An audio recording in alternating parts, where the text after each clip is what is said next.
To make a donation, visit biblicallycorrectpodcast.org/donate. And if you enjoy this episode, please like, share, subscribe, and hit that notification bell. Thank you for your support. Okay, let's talk about the rapture. Welcome to the Biblically Correct Podcast.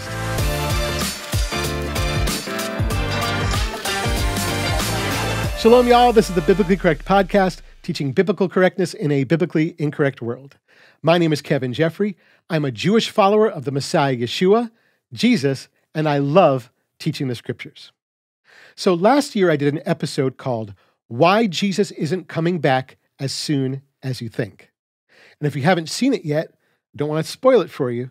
So I'll just say that I talked about how Yeshua's return is indefinitely on pause because of how it relates to the salvation of Israel and the need for believers to share Yeshua with Jewish people. That as things stand right now in prophetic history, while his coming is still soon, as the Scriptures say, the countdown is being held back. And the takeaway of this is that believers need to restart that clock by doing the work of bringing the good news of Yeshua to Jewish people. That we can't simply wait around for Yeshua to come back for us and take us out of here. It's a really good episode, and I encourage you to watch it. But one of the reactions I got to the teaching by not a few people was how what I was saying is at odds with the prophetic timing of a pre-tribulation rapture. One comment was, Kevin, why have you completely ignored the pre-trib rapture, which occurs prior to the Great Tribulation and the day of the Lord? And another one said, the rapture and the return of Jesus to the earth are two different events, and so on. I also received messages asking me to reconcile the idea of the rapture with the point I was making in my teaching. So that's the reason for today's episode, to answer this issue of the rapture and to determine its level of compatibility with the prophetic linchpin of the salvation of Israel. Now, before we get into it, I just want to say that my own interest in any end-time topic lies mainly in how it influences our behavior practically today, especially as it relates to sharing Yeshua with Jewish people. Personally, I'm not particularly dogmatic about any eschatological topic. Therefore, this teaching isn't primarily meant to refute a pre-trib rapture, although it might. So if you or someone you know holds strongly to the pre-tribulation rapture as a core fundamental doctrine, then this teaching isn't likely to change your mind. Just know that I don't consider this topic a deal breaker, and I hope it isn't one for you as well. My ultimate goal today isn't to disprove or defend any particular belief with regard to the rapture, but to promote the importance of Israel's salvation as the key to setting God's plan for Yeshua's return and the salvation of the world back into motion. Okay? So let's start by defining some biblical terms. The word rapture in Christian theology comes from the Latin word rapio, meaning caught up. This is the root word that's used in the 4th century Bible translation, the Latin Vulgate, to translate the phrase, we will be caught away, as found in 1 Thessalonians chapter 4, verse 17. In this passage, Paul's encouraging the Thessalonians with regard to the believers who've died, or, as he puts it, fallen asleep. And he says to them, beginning in verse 13, and we do not want you to be ignorant, brothers, about those who have fallen asleep, so that you may not grieve, as also the remainder of people do who have no hope. For if we believe that Yeshua died and rose again, so also will God bring with him those fallen asleep through Yeshua.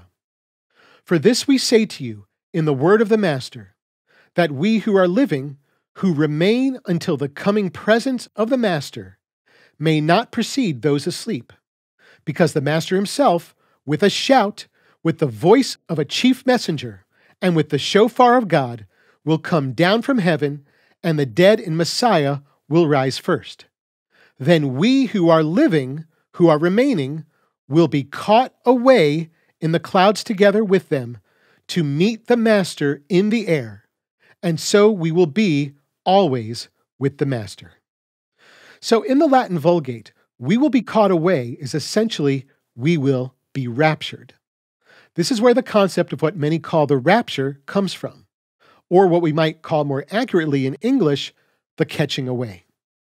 Paul says that at the time of Yeshua's return, at the sound of the shofar of God, first, those believers who have died will rise from the dead, and then the believers who are alive will be literally caught up into the air to meet him.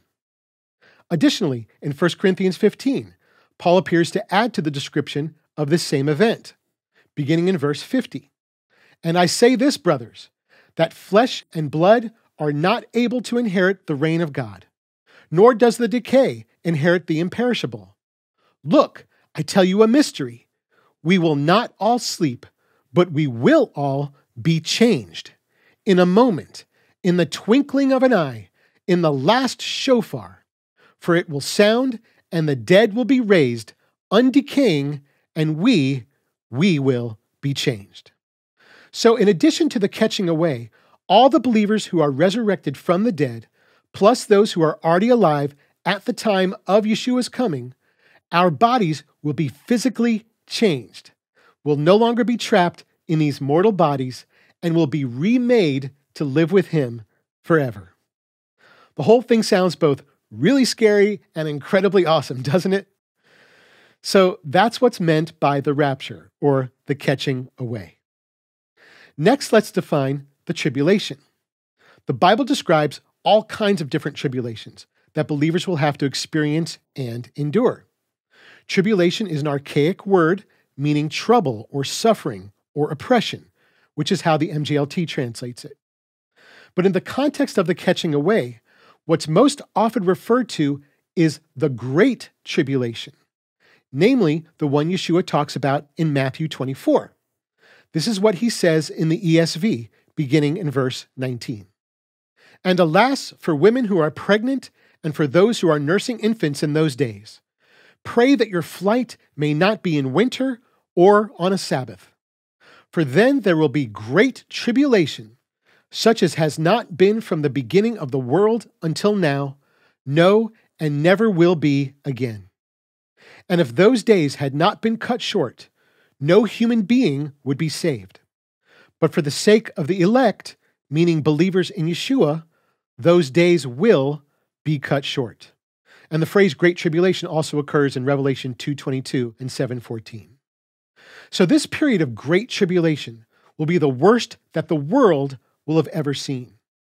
Believers, or the elect, will be running for their lives and suffering trials and oppression like never before. It's not going to be a fun time. Now, I'm not going to go into the length of the tribulation, which isn't explicitly taught in Scripture, but is generally calculated to be 7 years, based on some passages in Daniel and Revelation. I'm also not going to address the accuracy or legitimacy of that assertion today. All we need to know now, for the sake of discussion, is that the tribulation will be a period of time during which believers will endure incredible suffering and oppression. So that's what's meant by the tribulation. Following the Great Tribulation, however, we get some good news. The next thing I want to define, which will help us in our discussion, is the day of the Lord, or the day of Adonai. A little further down the same passage in Matthew 24, we can pick up in verse 29, where Yeshua says, "Immediately after the tribulation of those days, the sun will be darkened, and the moon will not give its light. And the stars will fall from heaven, and the powers of the heavens will be shaken. Then will appear in heaven the sign of the Son of Man," that's Yeshua, "and then all the tribes of the earth will mourn, and they will see the Son of Man coming on the clouds of heaven with power and great glory. And he will send out his angels with a loud trumpet call, or a great shofar, and they will gather his elect from the four winds, from one end of heaven to the other." So Yeshua says that immediately following the Great Tribulation, the sun will be darkened, the moon will not give its light, and the stars will fail. So he doesn't explicitly call it the day of the Lord here, but this is clearly what he's referring to. as he's paraphrasing the prophet Isaiah in chapter 13, which says, beginning in verse 9, "Behold, the day of the Lord comes, cruel, with wrath and fierce anger, to make the land a desolation and to destroy its sinners from it. For the stars of the heavens and their constellations will not give their light. The sun will be dark at its rising, and the moon will not shed its light. I will punish the world for its evil, and the wicked for their iniquity." Similarly, Joel 2:31 says, "The sun shall be turned to darkness, and the moon to blood, before the great and awesome day of the Lord comes." And for more context, Zephaniah also calls the day of the Lord a day of wrath in chapter 1, beginning in verse 14. "The great day of the Lord is near, near and hastening fast. The sound of the day of the Lord is bitter. The mighty man cries aloud there. A day of wrath is that day, a day of distress and anguish, a day of ruin and devastation, a day of darkness and gloom, a day of clouds and thick darkness." Verse 18, "Neither their silver nor their gold shall be able to deliver them on the day of the wrath of the Lord. In the fire of his jealousy, all the earth shall be consumed. For a full and sudden end he will make of all the inhabitants of the earth." So the day of the Lord, or the day of Adonai, for all intents and purposes, is Judgment Day. It's the time when God's judgment of the world commences and his wrath is poured out upon the earth. But the good news is that according to Yeshua, it's during this dark time that he'll return, coming on the clouds of the heaven with power and glory and with the sound of a great shofar, gathering the believers, just like we already saw in 1 Thessalonians. So for believers, the day of the Lord will be a time of great victory and salvation. And for everyone else, the beginning of God's severe judgment and vengeance. So now we've defined our terms: the rapture or the catching away, the tribulation, and the day of the Lord. These events and definitions are biblical and without dispute. But the question that many have is, in what sequence will these events occur, regardless of how clearly Yeshua depicts them in Matthew 24? According to Yeshua, there will be a time of great tribulation, immediately followed by the day of the Lord, then his return, his coming on the clouds to the sound of a great shofar and the gathering of the believers. Yet despite the harmony between what Yeshua says about his return and what Paul describes about the catching away, some believe that these are two separate events. Some say that the rapture occurs before the tribulation or pre-trib. Some say it's in the middle of the tribulation or mid-trib. And there are other views as well, including post-trib, after the tribulation. So what seems to call the sequence of events into question, especially for those who hold to a pre-trib rapture, is where Paul indicates that believers will be saved from God's wrath. Specifically, just after Paul describes the catching away in 1 Thessalonians 4, in chapter 5, verse 9, he says this: "God did not appoint us to wrath, but to the acquiring of salvation through our Master Yeshua, the Messiah." So the thinking goes that while Paul doesn't actually say tribulation in this context, that wrath here is referring to the tribulation. Therefore, if believers aren't appointed to wrath, but are to be saved from it, then the rapture must be before the tribulation. That's a very oversimplified explanation of what pre-tribulationists believe. So this understanding hangs in large part on definition of terms. At least within pre-trib doctrine, there appears to be a kind of conflation between the tribulation, wrath, and the day of the Lord, depending upon who's teaching it. Because some teachers will make certain dispensational distinctions, while others will basically consider them all the same. As far as I can tell, I think this conflation might come from a misapplication of certain scriptures, one of which being Luke's version of the events of Matthew 24. Luke describes them this way in chapter 21, verses 23 through 28. "Alas for women who are pregnant, and for those who are nursing infants in those days. For there will be great distress upon the earth, and wrath against this people. And there will be signs in sun and moon and stars, people fainting with fear and with foreboding of what is coming on the world. For the powers of the heavens will be shaken. And then they will see the Son of Man coming in a cloud with power and great glory. Now, when these things begin to take place, straighten up and raise your heads, because your redemption is drawing near. So while there are a lot of differences between this passage in Luke and what appears to be the parallel passage in Matthew 24, I can totally see and understand the harmonization. While Matthew refers to it as a time of great tribulation, Luke calls it a time of great distress and wrath. So assuming that Luke and Matthew are referring to the same event, then obviously the tribulation will also be a time of wrath. So then why is it a misapplication or conflation of terms to insist that the wrath of 1 Thessalonians 5:9 is referring to the tribulation? It's because the wrath being spoken of in 1 Thessalonians is explicitly made in the context of Paul's warning about the day of the Lord, which isn't the same thing as the tribulation. This is the plain reading of 1 Thessalonians 5:9, when we read it in context with the first verse, where Paul says, "And concerning the times and the seasons, brothers, you yourselves have known thoroughly that the day of Adonai will come in this way, as a thief in the night. But you, brothers, are not in darkness, such that the day would catch you as a thief. Because God did not appoint us to wrath, but to the acquiring of salvation through our Master Yeshua, the Messiah."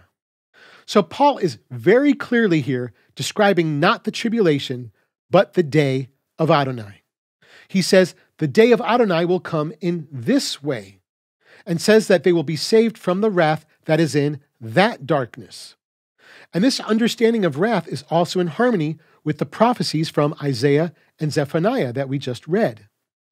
So just because wrath can also be attributed to the tribulation according to Yeshua, that doesn't automatically exclude it from being attributed to anything else, especially the day of the Lord, which Scripture attributes wrath to explicitly.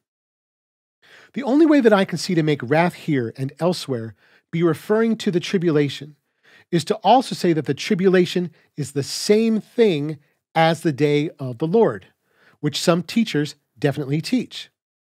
But despite the abundance of scriptures that describe the day of the Lord with its distinctive features, at minimum, the idea that the tribulation and the day of the Lord are the same directly contradicts the plain sense of Yeshua's teaching, who clearly puts one immediately after the other.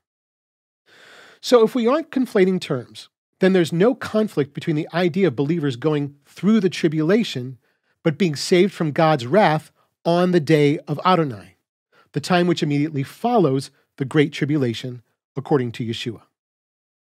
Now, again, the arguments for a pre-tribulation rapture and other eschatological doctrines can get pretty elaborate, and my intention here isn't to exhaustively address any of them, but only to point out that there are plain readings of Scripture which legitimately challenge those beliefs. My goal here has simply been to define terms and to offer an alternative biblical perspective to the pre-trib end-time sequence of events, namely the face value reading that the Great Tribulation will be followed by the day of the Lord, and then the catching away at the return of Yeshua. Where this all starts to tie in with the salvation of Israel as the linchpin for starting up these end-time events is how the mere existence of Messianic Jews like myself further challenges the concept of a pre-tribulation rapture. It's been a relatively new development for Jewish believers in Yeshua to continue to identify, with the full force of Scripture behind us, as both simultaneously members of the people of Israel and the body of Messiah. That there's no biblical requirement whatsoever to divorce ourselves from our Jewishness or our people in order to follow Yeshua. And while dispensationalists who separate out the salvation of Israel from the so-called church age, while they reject this reality for Messianic Jews, claiming that a Jew who believes in Jesus is now simply considered a Christian, the separation of these two identities for Jewish believers is nevertheless a false dichotomy. But it's this biblical truth for believing Jews, as spiritual and physical Israel, that pre-tribulationists and others have historically failed to take into account when considering whether all believers alive at the time will endure or escape the tribulation. In the Jewish New Testament commentary on Revelation chapter 4, verse 1, David Stern points out how this makes the pre-trib view problematic. If Jewish believers are members both of Israel and of the Messianic community, pre-tribulationists must answer this question. When the rapture takes place, do Jewish believers in Yeshua stay behind with the rest of physical Israel? Or do they join the rest of the Messianic community with Yeshua in the air? They can't be in both places at once. And in his commentary on 1 Thessalonians chapter 4, verses 15b through 17, he adds, "To me, it is unthinkable that Messianic Jews are to be faced with the decision at the tribulation of whether to identify with their own people, the Jews, and stay to suffer, or with their own people, the believers, the Messianic community, the church, and escape." So in other words, if Jewish believers are just as much Israel as Jewish unbelievers, which we are, and unbelieving Israel doesn't escape the tribulation, then believing Israel doesn't escape the tribulation either. Therefore, neither do Christians. Again, by the mere existence of Messianic Jews like me, we're essentially in the way of pre-tribulation rapture theology, as Dr. Stern explains. And this brings us back to why the idea that the salvation of Israel, the Jewish people, as the linchpin that restarts the clock on all these end-time events, doesn't need to take a pre-tribulation rapture into account. Because since Yeshua himself teaches us that we won't see him again until all Israel receives him as Messiah, then that means whether Israel is saved before a pre-trib rapture or prior to the initiation of the day of the Lord or any time in between is in a very real sense irrelevant. Israel's salvation, according to Yeshua, still needs to happen first. That was the whole point of my original teaching. And as for the timing of a pre-trib rapture specifically, in addition to the plain sense of the scriptures that pre-tribulationists need to overcome, we now see that Messianic Jews are also a practical and theological obstacle to that view. Because despite the perspective and theology of many Christians, the entire Bible, including the parts about the tribulation, isn't Christian-centric, but Israel-centric. The Bible is one complete story about how God uses Israel, the Jews, to bring reconciliation and restoration to the world. Christians, or believers from among the nations, rely on the Jewish people not simply as those through whom God brought the covenants and the Messiah, but eventually who will ignite the salvation of all the earth.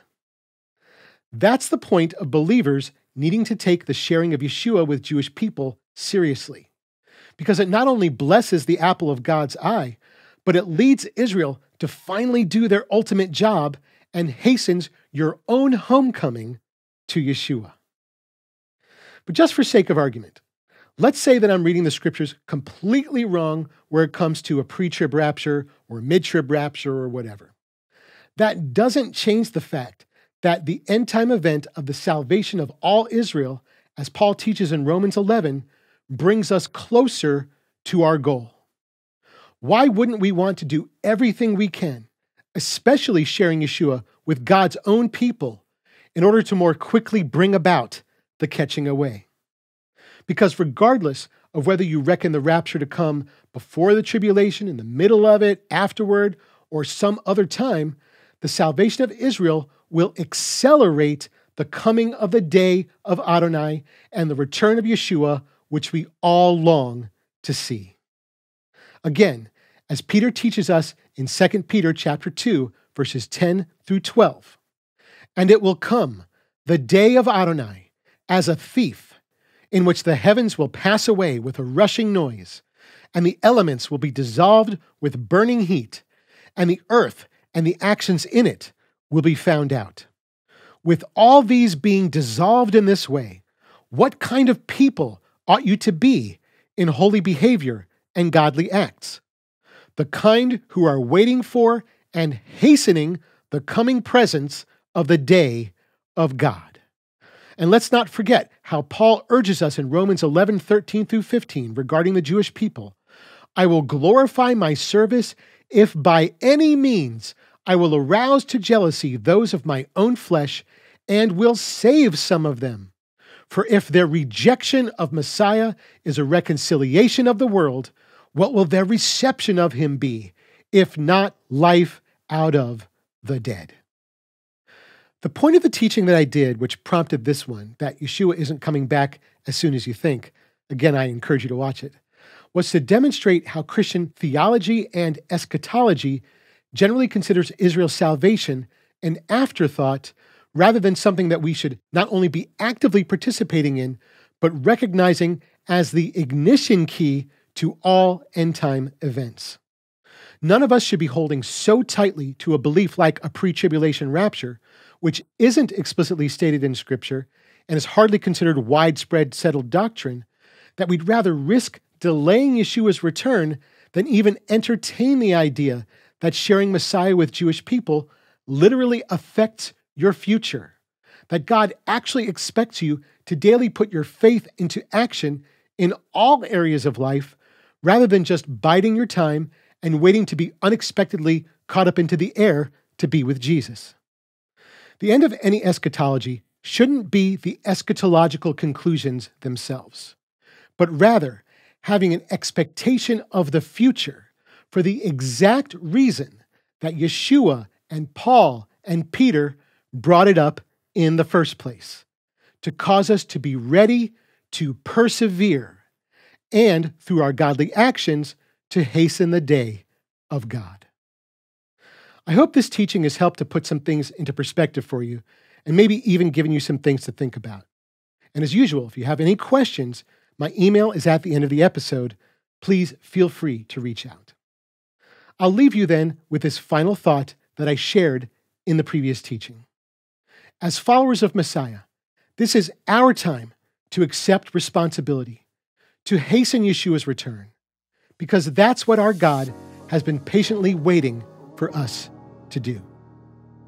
Let's stop looking to the sky, hoping to see a sight that may not yet be able to come, and instead accept the task before us to do our part to prepare the Jewish people to finally fulfill theirs.